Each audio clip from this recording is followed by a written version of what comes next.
Naputol yung aking video. Ito kay nagluto ng aking kape. Barako. Aking baon. Dito ako sa bahay ni Bossing. Ayan. Dito ko tinatago ang aking mga kape. Lahat na. Kutsara. Yan, naluluto yung ating kape, barako. Yung aking pinagkakapihang baso, nandito pa pala. Oh.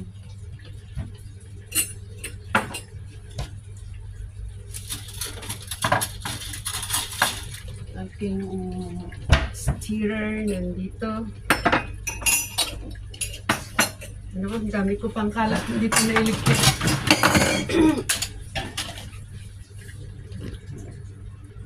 Minsan-minsan ako ay naggagatas. Yan. 2 scoop dahil half cup lang itong aking baso.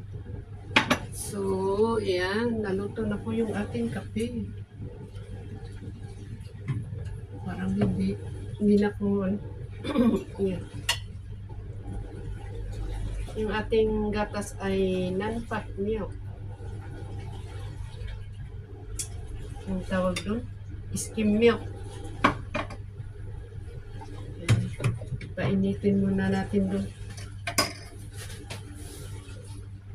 Tapos ako ay nag-toast ng dito ako nag-toast dahil pinahiran ko ng konting itlog. Isa lang itlog. Kaya napabayaan ko yun kaya medyo sunog. Pero ito, medyo maganda. Hindi man maganda yung medyo sunog pero wala na akong magawa. Tapos, meron akong konting honey na gusto kong maubos na kasi medyo matagal na. So, lagyan natin ng konti. Yan, ganyan lang. Para hindi masyadong matamis. Ayan. Sayang naman kung ma-expire na naman. So, huwag tayong magsayang ng ating binili. Ayan. At dahil medyo malagkit kasi may honey, gamit tayo ng tinidor. Ayan.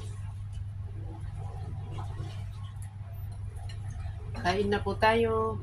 Sana nakakain din kayo.